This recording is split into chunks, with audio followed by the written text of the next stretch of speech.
ओम श्री गणेशाय नम नमस्कार बंधुगण आपण मानकु आम यूट्यूब चैनल को बहुत बहुत स्वागत।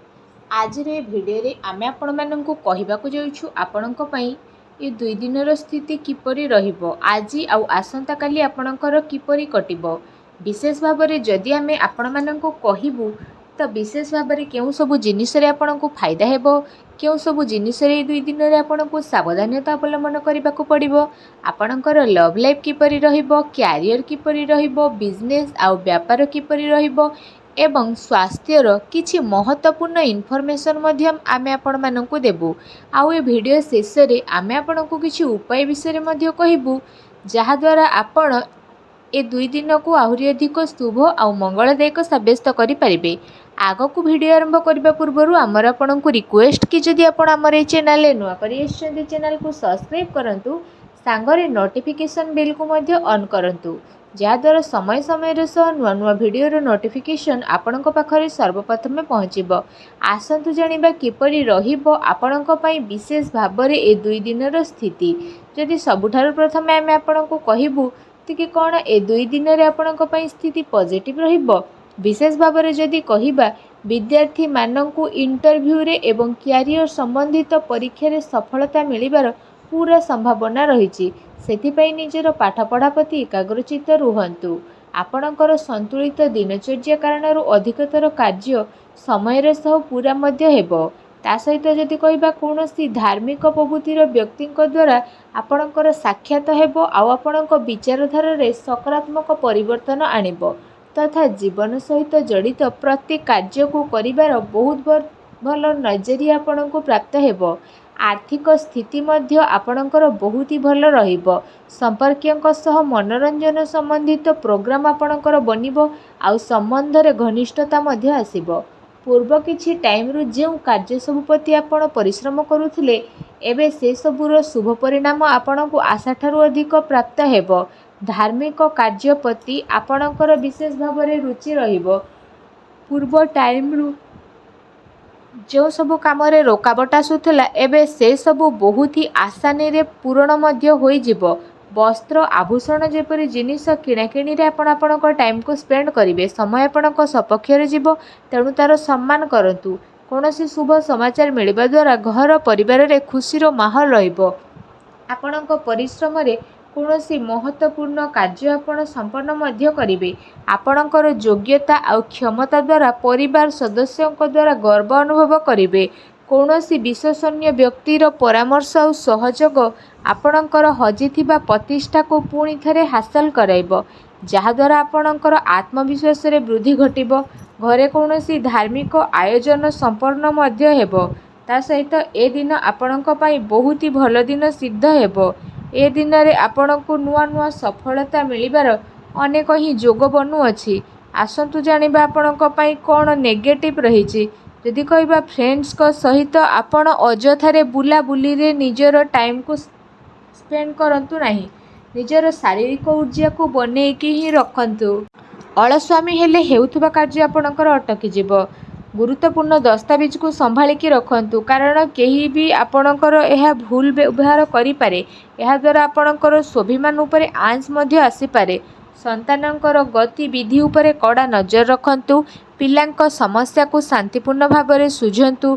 तांकु रागिबा द्वारा विशेष भाव में जदि कहिबा तांका भाव में हिंस्र भाव जात्र होइथाय। काल्पनिक कथा उपरे अधिक ध्यान न देकी यथार्थ उपरे विश्वास करंतु, किंतु ध्यान रखंतु कौनसी भी कार्य को करिबा पूर्वरु तार भल खराब स्थिति उपरे नजर रखंतु, काहेकि ना किछि भूल हेबार संभावना लागू अछि। ता सहित जदि कहिबा अधिकतर टाइम आपण घरु बाहर स्पेंड करिवे, किंतु सफलता प्राप्त पाई मर्यादार ध्यान रखिबा आपणक पाई अति आवश्यक रहिछि। कौनसी भी अनुचित कार्य आउ आपणकर क्रोधपूर्ण व्यवहार आपणकर योजना को कामयाबी करिबो। सावधान रुहंतु। अजथा खर्चरू दूरेकी रुहंतु। अचानक कौनसी महत्वपूर्ण खर्च मध्य सामना को आसीपारे। ता सहित कौनसी निकट संबंधियों सह मतभेद हेबार पूरा संभावना रहिछि, तेणु सावधान रुहंतु। आसंतु जानिबा आपणकर लव लाइफ र स्थिति किपरि रहिबो। वैवाहिक जीवन स्थिति सुखमय रहिबो। प्रेम संबंध रे काफी मजबूतता देखिबाकू मिलिबो। आउ प्रेम संबंध पई ए दिन बहुत ही अनुकूल भरा साब्यस्त हेब। पारिवारिक गतिविधि आपणकर सहयोग समर्पण वातावरण को खुशी भरा साब्यस्त करदेव। आउ संबंध में आहरी अधिक घनिष्ठता आसब। पति पत्नी संबंध में मधुरता आसब। कौन सी महत्वपूर्ण कार्य करिबारे निज जीवनसाथी परामर्श अवश्य नियंतु। ए दिन प्रेम संबंध को मजबूत करने विशेष भाव में बहुत ही भल दिन साब्यस्त होगाकू जाउछि। आसंतु जानिबा आपणकर व्यवसाय क्यारियर स्थिति किपरि रहिबो। जदि कहिबा ग्रहंकर स्थिति आपणक पक्षरे रहिबो, कौनसी भल कार्य आपणकर सफल हेबो आउ लाभर उचित अवसर मध्य आपणको प्राप्त हेबो। चाकरी पेशा व्यक्ति निजर कार्य को बहुत ही अधिक ध्यानपूर्वक करिवे। कौनसी भूल भाल हेबार संभावना मध्य रहिछि। लेन देन रे ध्यान केंद्रित करंतु। कौनसी बड़ स्थिति रे परिवर्तन आसिबो आउ चाकरी पेशा व्यक्ति को निजर टार्गेट पूरा करने द्वारा लाभ मध्य प्राप्त हेबो। ता सहित कौनसी नुआ स्थिति जेहेतु बनूची, कौनसी भी डील फाइनाल करने टाइम रे समझदारी आउ भाभी चिंती की काम करंतु। लाभर मार्ग प्रस्तुत हेबार विशेष भाव में जोग बनुअछि। अर्थात समयर भरपूर सदुपयोग मध्य करिवे। व्यावसायिक गतिविधि मध्य सुचारू रूप से आपणकर चलिबो। आउ चाकरी पेशा व्यक्ति को निजर कार्य प्रति विशेष भाव में सावधानता रहिबार आवश्यकता रही। अन्यथा अधिकारी वर्गकर नाराजगी आपण को शिकार होगापाई पड़ पारे। व्यावसायिक विचार संबंधित रूप रेखार कौनसी भी कार्य को ए दिन में स्थगित करंतु।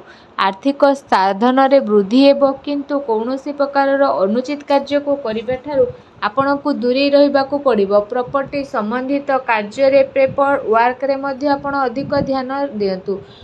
टिके भी भूल भाल आपण को बड़ मुश्किल रु बंचई परिबो। चाकरी पेशा व्यक्ति ठारू बॉस उच्च अधिकारी प्रसन्न रहिबे। प्रमोशन रो जोग मध्य विशेष भाव में रही। आसंतु जानिबा आपणकर स्वास्थ्य किपरि रहिबो। कौनसी जगार आपण को आघात लागिबार विशेष संभावना मध्य रही। सेथिपाई आपण विशेष भाव में सावधानता अवलंबन करंतु। आपणको स्वास्थ्य किंतु बहुत भल रहिबो। निज स्वास्थ्य को आहरी अधिक भल रखिबा पाई आपण प्रत्येक जोग करंतु, व्यायाम करंतु एवं सुस्थ रुहंतु। आसंतु जानिबा आपणको पाई कोन विशेष उपाय रही। विशेष उपाय रे आपण स्नान आदि करि सारिबा परे विशेष भाव में भगवान श्रीहरि विष्णु को हलदिया रंगर मिठार भोग लगांतु एवं विशेष भाव में केसरर तिलक को सबुठारु प्रथमे भगवान श्रीहरि विष्णु को चरण रे लगेइकी तापरे निजर मस्तक रे लगांतु। फ्रेंड्स, एपरी करिबा द्वारा भगवान श्रीहरि विष्णु बहुत शीघ्र प्रसन्न हेबे। आउ आपणकर समस्त कष्ट को दूर करिवे। आउ जहाँ भी आपणक जीवन रे प्रॉब्लम चलीछि सबु प्रॉब्लम रो अंत हेबो। आउ शीघ्र ही आपणको शुभ फलर प्राप्त हेबो। आउ सबु मनोकामना भगवान श्रीहरि विष्णु अवश्य प्राप्त करिवे। भगवान श्रीहरि विष्णुकर आशीर्वाद आपको मिलू। सच्चा दिल रे कमेंट बॉक्स रे जय श्री हरि विष्णु बोली अवश्य लिखंतु और वीडियो को लाइक करने को आदौ भी भूलंतु नहीं। धन्यवाद।